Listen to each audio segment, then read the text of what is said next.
Hi, this is Brian Pash, and welcome to another podcast. Today we have an exciting group of automotive professionals talk about digital retailing and specifically the Roadster Express Storefront product. On the call today, we have Amit Chandarana from Roadster. We have three automotive professionals, Gavin Pierce from the John Elway Cadillac store in Colorado. He's the GM. We have Manny Souza. He is the sales director for Anderson Honda in California. And we have Marker Anderson. He is the vice president of Anderson Honda, and he's focusing on the data and analytics for the store. I want to thank everyone for participating. Dealers have a tremendous amount of interest in digital retailing. So I'm going to start with you, Amit. For dealers who are not familiar with Roadster's Express Storefront and product vision, how would you describe it? Yeah, first of all, thanks, Brian, for having us on the call. I think the way Roadster sets us apart, you said it earlier, digital retailing is a way that kind of describes this, but I think we take it a little further by calling ourselves retail technology. And the primary difference in that is our product is an omni-channel commerce tool. And to make that as simple as possible, this tool is simply designed to be utilized on the dealership's website or in the dealership so that a customer can go in and out of the sales process using digital tools, but it still leaves it malleable or customizable enough for a customer to walk in and out of the process like we shop for everything else in our lives today. And Amit, some of the feedback I have from dealers, and of course, we're going to ask our guests today as well, is this perception that digital retailing or a product like Express Storefront isn't flexible enough. Because honestly, most dealers think that they have a unique sales process, a unique way of doing things. So what would you say to a dealer who's listening to today's podcast and may come to the conclusion, well, no product is going to work for my store? That's actually a good thought process. I think in the past, it was that way, where a digital retailing tool wasn't necessarily as flexible as dealers needed it to be because it was an online e-commerce tool that basically placed buttons through the site. And unfortunately, the process often broke when the customer came in the dealership and said, hey, I did all of these things online. I think it was assimilated too close to lead management 101, where we kind of take the customer from that internet lead and we try to re-engage them that way. I think what we've now allowed them to do by showing them not only the same user experience, meaning the same look and feel in the store, online, allowing a customer literally to be able to pick up exactly where they left off if they started at home or they started in the dealership. Now that allows for some customization to whatever the dealership's road to the sale or 10 steps to the sale are. Look, we don't profess to be the experts by any means whatsoever in how to sell the vehicle, but I think our retail technology allows us to work with the dealerships directly to iterate the process within their own store. So part of our training process is to dial in with the managers. How do you guys sell cars here? And then our dealer success team really evolves the training around how that dealership works their processes. Great. Manny, as the sales director for Anderson Honda in California, what motivated you to take a step forward and pick Roadster for your dealership? Well, we're a huge online dealership. We sell quite a few cars. Nearly 50% of our production comes from online sales. And for us, we are smack dab in the middle of Silicon Valley. So we are within 4 minutes of Google, 3 minutes of Facebook, 5 minutes of Microsoft. We have a huge amount of tech workers in there that just don't have time to play around and go the old-fashioned back and forth game. We've always prided ourselves on being a transparent dealership, and Roadster allows us the ability to let those customers really take control of the whole process and follow it through, where it's like almost having an electronic guide who guides them through that process and allows them to see payments, finance, leasing, etc. All the things that these analytical people are really interested in. It allows them to see it all themselves and basically move forward at their own pace, where all we have to do is get a car ready, washed, and prepared for delivery. So it's super simple for us. And for us, it allowed us to actually run with less salespeople because we're actually more efficient since we have an online store that's actually performing majority of our sales now. That's great, Manny. And you bring up a good point, and I'm going to loop back in a minute to Marker, because obviously dealers are asking what type of cost savings I could realize. We're going to talk about that in today's podcast. Let me jump to Gavin. Gavin, obviously Manny's in a very unique, high-tech environment, highly competitive California market, but Colorado has some great operators. What moved your store, your Cadillac store, to go ahead and take the step forward with Roadster? I just want to point out, we have at John Elway Cadillac, we have joined Roadster about a year now, and we have a lot of our other dealerships have moved towards Roadster, and we all love it. I mean, the main reason that we jumped on, especially out here in Colorado and at a luxury Cadillac dealership, is we wanted to be professional, streamline the sales process, and be transparent. And we want to empower our salesmen to be able to essentially have more control and power and confidence and be as professional as possible, and have like one streamlined tool, or a tool that can streamline the entire process from A to Z. So Roadster is that tool for us. It's, when you're presenting, expensive vehicles north of $100,000, it's important to be accurate. And of course, if they don't consummate the deal today, it's nice that the guests can go home and, like Amit said earlier, go home and look at the presentation, the shared details, as we refer to it here at the store, and change some numbers if they talk to their spouse or significant other and they want to change a few things, or see how a lease looks versus a purchase. They're able to do that, and then when they come back to the store, we can see where they left off and continue the process, and it's great for us. Marker, I want to ask you a question. You are looking at the data and analytics for the store's operations. When you look at Roadster, what type of KPIs or metrics are you looking at to determine that the product is working? And before you answer, let me just tell you the feedback I get from dealers. Brian, yes, I understand in transparency, and I understand we have to clean up the sales process to take the friction out. People use the word seamless or frictionless. But honestly, they say, I don't know how many of these customers would bought from me anyway. I don't know how to measure cost savings. Where are you looking at in the data, the numbers, or the customer feedback to know that this is the right direction and you're heading down the right path? All right. Well, first, I wanted to add to something that Manny and Gavin said as to how we came across selecting Roadster, which is it's where it really differentiates itself is I think most products are either designed to be customer-centric or dealer-centric, and Roadster's tool, from a customer's point of view, is really a joy to use. And I'd encourage anyone to listen to this podcast to go onto one of the sites and test around and play around with it. And it really feels like you're shopping in an Apple store, but online. It's really a beautifully designed product. And from the dealer side, it's something that's very well designed, very flexible, and it fit into our processes. Going into answering your question, though, there's a number of metrics you look at. I think the biggest concern, truthfully, when you're adding a product like Roadster is what is going to happen to my back end? Because you're allowing customers, whenever you provide transparency, the fear in the long term is margin compression. What we found, though, we just had our best average back-end F&I month last month. It's actually improved slightly since bringing on Roadster. So what we found with Roadster is most customers are using it as a research tool. They're going online. They just love interacting it with the platform itself, and it's a great way. It's a great first touch for our dealership to show how our dealership differentiates from other dealerships. As far as, so the downside, I think, was put to rest just by the fact that our average F&I overall has gone up, and 66% of our customers are actually coming through the internet. So that's what's driving our sales. So if it was something that really hurt F&I, we would see that in the numbers. Great. Going on to more KPIs.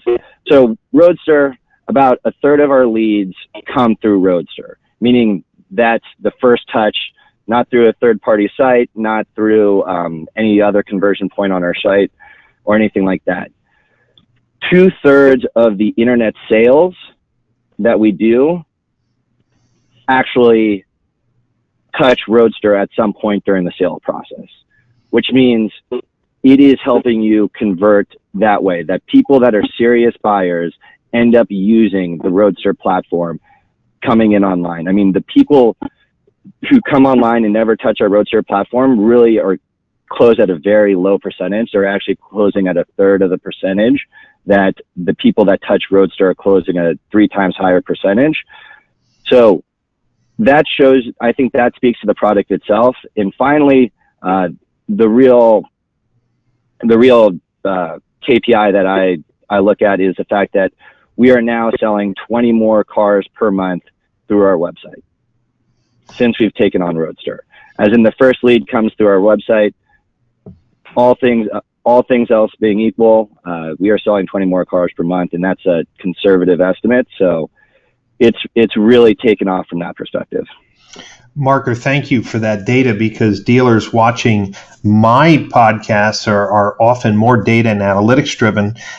They're scientists of their business. They're looking at the numbers. Amit, I've heard dealers call digital retailing tools super leads.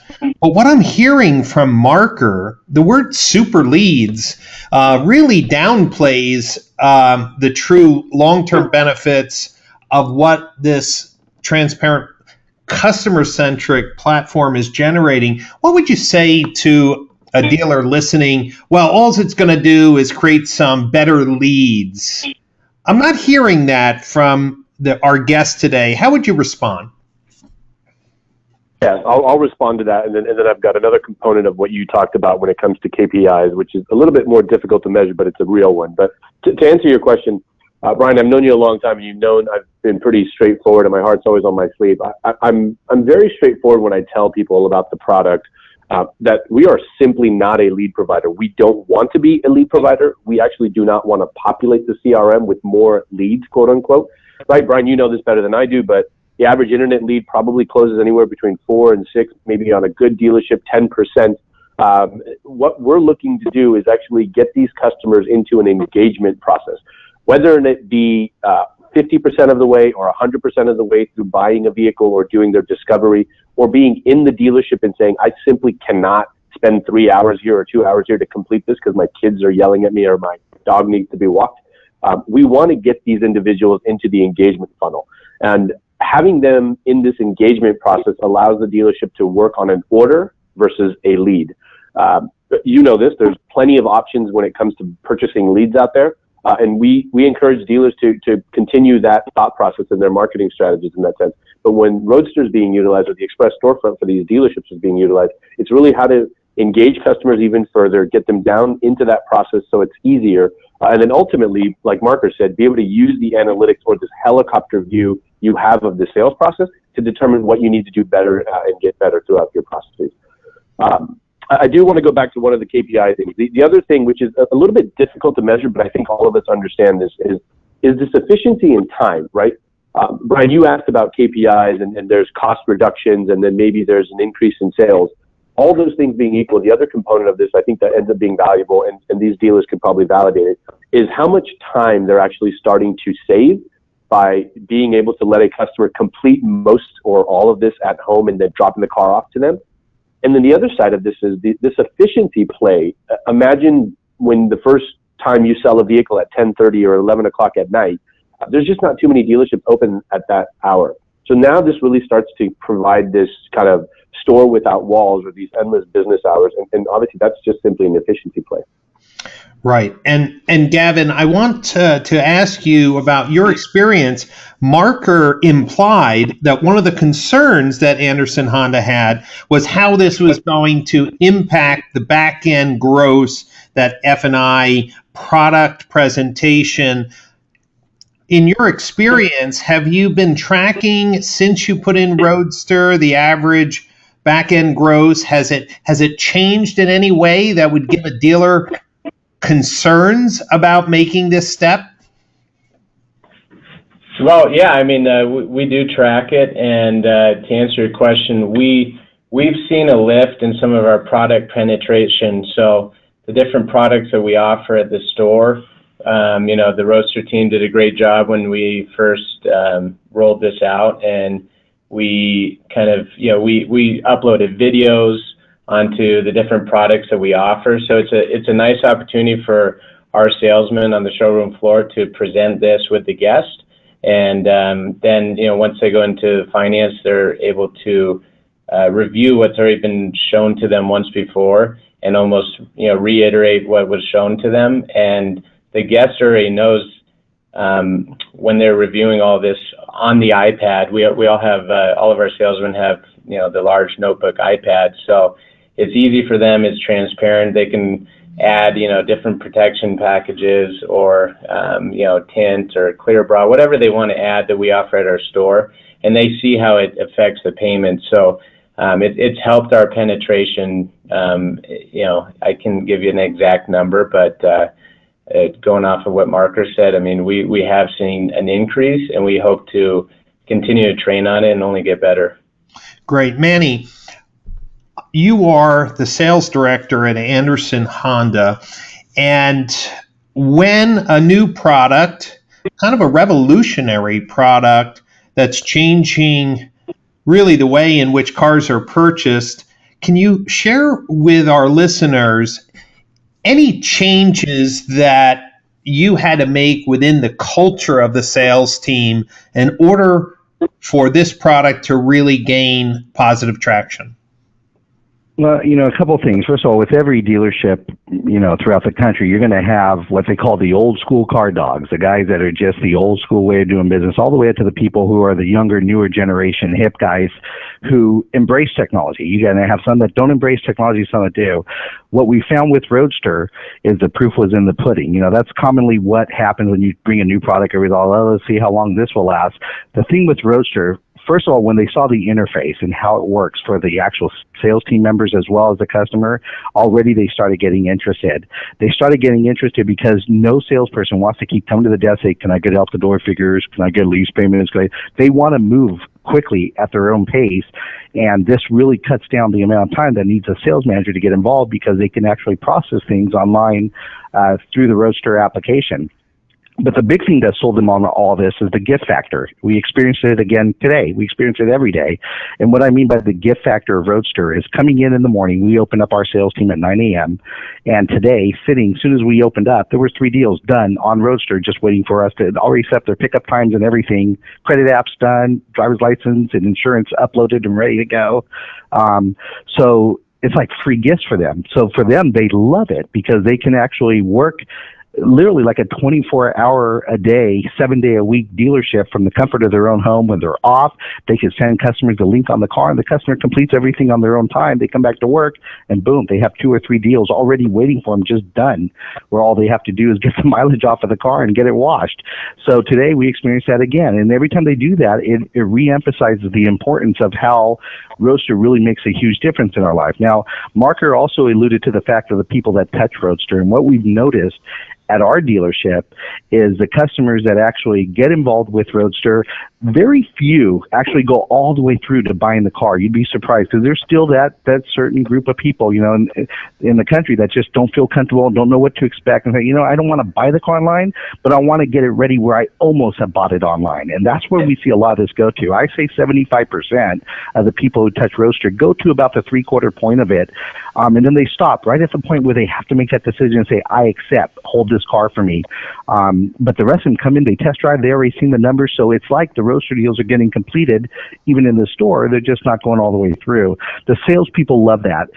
We do run with a smaller crew here. We currently have 22 sales consultants holding, covering anywhere from 300 to 400 cars a month, divided among 22 salespeople. So efficiency is the name of the game here. And the more cars that they can get done, the more automated processes are going on behind the scenes that's helping them with their customers so they could be delivering the cars here at the showroom makes a huge difference. It allows them to make quite a bit more money, sell more cars, and everybody be happy, including the dealership and the customers. The customers come in and they just have to drive the car, go and sign their paperwork, go over the vehicle when they come out of finance, and they're out of here. So people love it. Check out, when you look at our reviews, they constantly mention how easy it was through this new software program to do it. We have, thousands of reviews right now that are crazy ratings. So we're seeing just approval, not just approvals, but we're seeing a lot of things improve as a result of this. Our QDS scores, our reviews, the customers, and the salesperson morale, the customer satisfaction with the sale. And we have people actually referring people to go through Roadster, like other family members. You got to try this new program that I did, Anderson. It's so simple and easy. Why would you want to shop anywhere else? It's actually easier than Amazon. In fact, the only thing, and I'm sure we'll get to this, that can make this even better is if they do the old, one slide to buy the car and you're done, which I don't think it'll ever get to that. But yeah, but overall, this is as close as it gets. Yeah, some legislative hurdles on that. Gavin, I got a question for you. Marker alluded to it. Manny alluded to it. Let's dive in. What's some specific feedback you're getting from consumers? Marker mentioned that one of the key elements that makes Express Storefront work is that it's really easy for the customer. Does this apply to all ages? Is this just young, hip, tech people from the Silicon Valley, or is it all ages, Gavin? Sure. That's a good question. So obviously we are in Lone Tree, Colorado, so we do not have any headquarters near us like Apple or Google, but it's interesting because a lot of our guests are older clientele, and when we show them this product, I'm not joking, we'll bring out the iPad in the showroom and review, pick the vehicle that they're interested in and review some of the purchase options with them, and just to see the look on their face. And I've had literally probably 20, 30 guests are over 70 years old that say we've purchased about 20 or 30 vehicles in our lifetime, and this is the easiest thing we've ever seen. Where was this 10, 15 years ago? So it's exciting because, we can share the details with our guests. They'll go home and they're adamant against leasing a vehicle, and, they will discover on their own, how the payments differ and residual values and everything, all by just, the comfort of their home and clicking the different purchase options. And then when they come back, they're so surprised, like, oh my God, I didn't even realize that, if I click lease here, I can do this. And so I think we're going to go with the lease. They literally are desking their own tools. It's essentially like, an old school quote that we've digitized. So it's pretty exciting to see, and our staff embraces it, and we're excited to keep using it and be successful with it. Marker, you sit and look at the organization from a higher view, and so one of the questions that dealers ask me, what are some of the challenges? Maybe something that popped up that you didn't anticipate. Was there anything that you could share with dealers who they're hearing, okay, my back end gross isn't going to go down, the customers are going to be happy, but dealers are somewhat cautious on major changes to their sales process. So for the dealer who's listening, Marker, was there anything that popped up that you didn't anticipate that was a big issue or an issue that had to be addressed quickly? Well, I don't think it was necessarily anticipated, but one thing, as you mentioned, when you come into any new process change, is people are going to be resistant to change. And I think Manny was correct from the salesperson side. They were able to recognize fairly quickly, hey, I actually get a lot more responsibility. I get more power. I can do a lot more on my own. And so they were quick adopters. I think when you look at it from the sales manager perspective, this was not the case necessarily with Manny, but you are giving up control of the deal. Before, the sales manager is a person that's quoting the out the door figures. They're the one that's quoting the rates. They're the ones that's trying to hold the gross. And so you're ceding that power and that control to the salesperson. And I think from a sales manager perspective, when you're first looking at it, that's the reaction. And you're thinking, oh, my job is less important. When really you realize from the owner's perspective, I don't want to pay a sales manager to quote out the door figures. I want to pay a sales manager to coach and train my salespeople. So what you're doing is you're taking them away from a low value task like quoting out the door figures, which a machine can do and Roadster can do automatically, and you're actually able to allocate their time to a much higher value task. So Manny now, instead of quoting out the door figures, is listening to phone calls live and calling back customers where we didn't schedule an appointment. And so he's getting incremental sales rather than spending 5 minutes quoting an out the door figure for a salesperson. And so with any change, there is going to be resistance, but I think the key to really making a successful integration is taking your time beforehand and really making sure everybody's on board, everybody understands what their roles and responsibilities are going to be going forward, and understand how it's going to benefit them. Because I think over time, everybody came on board, but having those tough conversations up front before you launch, I would highly recommend.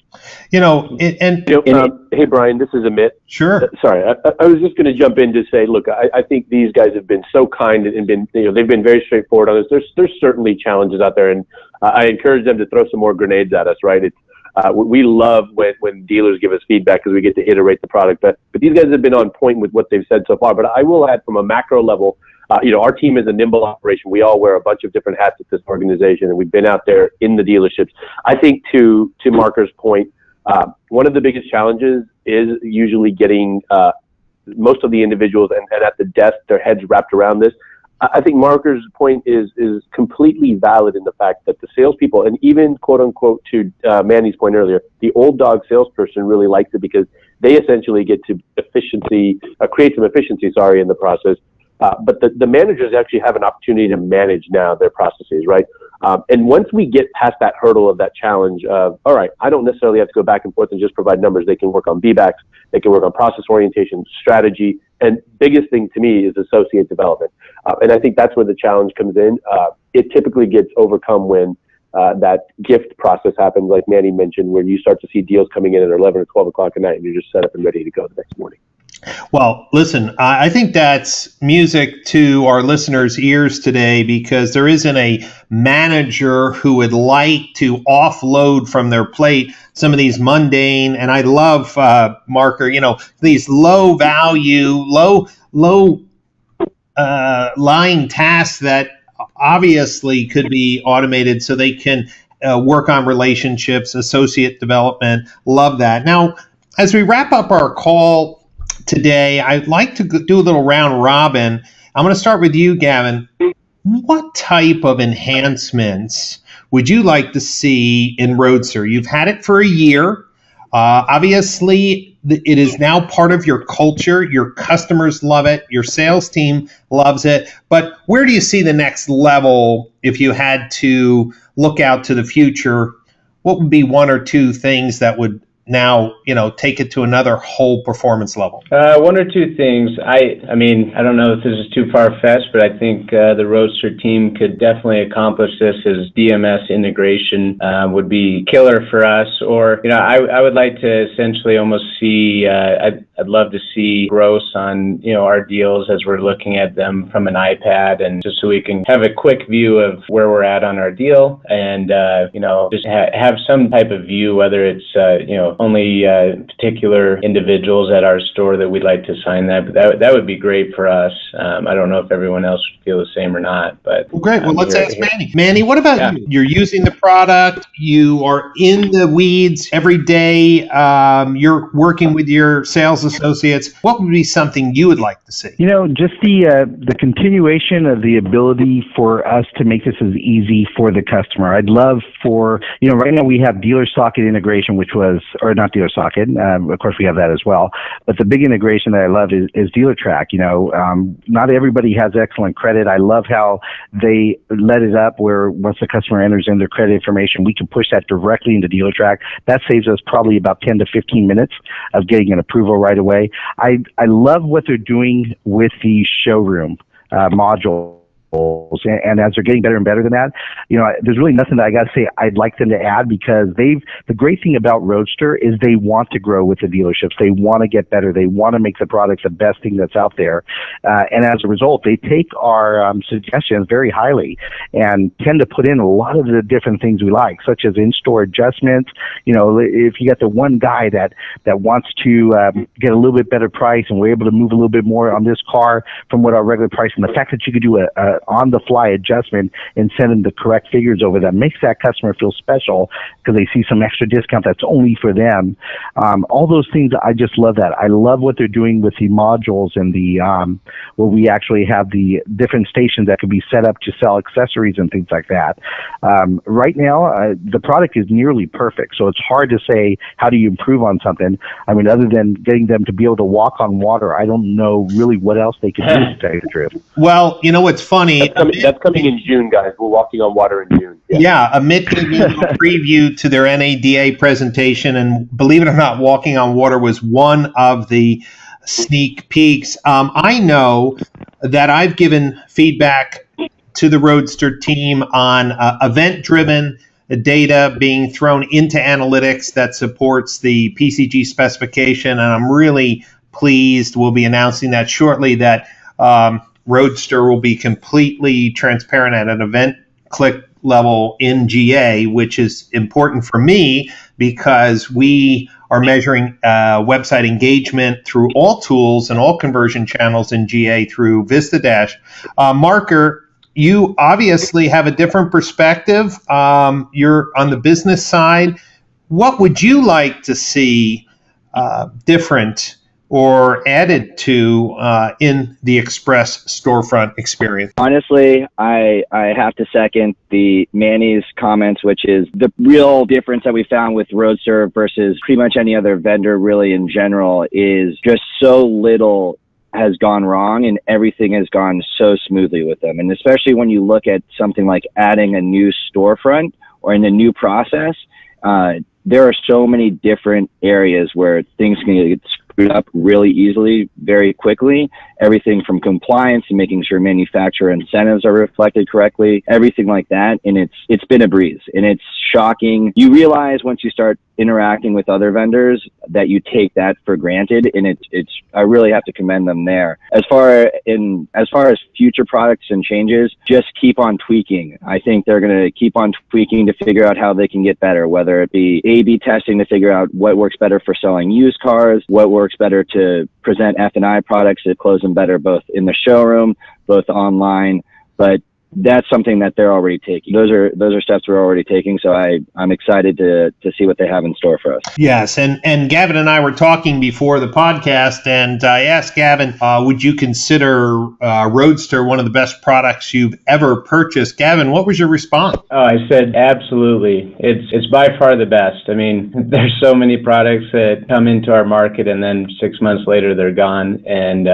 Roadster is by far the best. It's second to none. Great. And obviously, dealers listening to today's show know we would have people who are happy customers, but let me tell you an anecdotal story as a way to close today's discussion. Each year, PCG reviews the top marketing and sales process technology. This year, we reviewed over 58 different products, and I asked my review team yesterday, I said, out of all 58 products, because we put out this 450-page book with detailed reviews, and we give that out at the AWA Awards ceremony just before NADA. And our head researcher compiled all the notes and said by far the biggest wow, the light bulb going on, was the Roadster product. And of course, the Roadster team on the call doesn't even know that. They're just hearing that for the first time. But it was great great to hear for someone who isn't in the weeds selling cars and isn't a say, software developer to say, wow, this was, out of all the products, the most exciting thing that they saw. So, Amit, I really want to congratulate the Roadster team on really listening to dealers, being attentive. Obviously, these three guests have appreciated your concern and interaction to iterate the product to perfection or near perfection. Amit, what would you like to say to dealers listening to today's podcast as a way of closing out our discussion? Yeah, well, first of all, again, I want to thank these guys taking time at the beginning of the month to get on and discuss their experience with the Express Storefront. Look, I think they've genuinely been too kind. I think there's certainly some things that we need to work on, but the day that comes when we don't need to work on our product, we close up shop, right? We just have this motivation inside our halls to make sure we're constantly iterating the product. To these guys' point, we're going to make, we think we've got a whole runway to accomplish when it comes to merchandising of F&I. Gavin's point, the desking solution component of that is right around the corner on our product roadmap.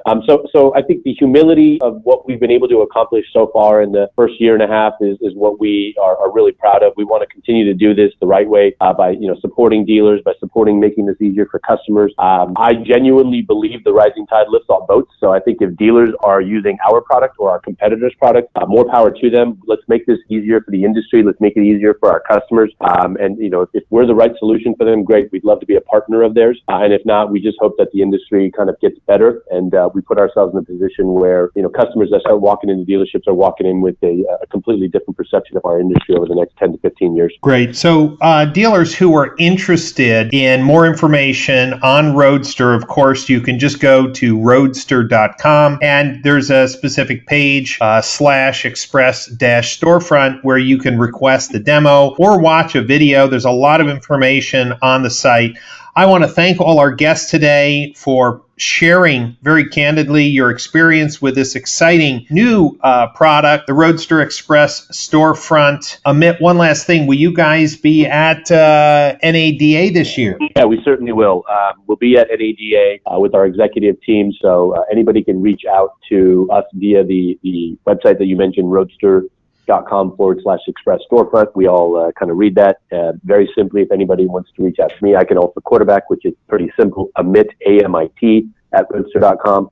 But our team will certainly be there, and we hope to be able to talk to more folks about the product. Great. Well, thanks everyone for their time. I look forward to tracking the evolution of digital retailing and moving to a frictionless environment. That's today's podcast. Please listen to new podcasts that get released every Monday on my podcast channel. Thank you and have a great day.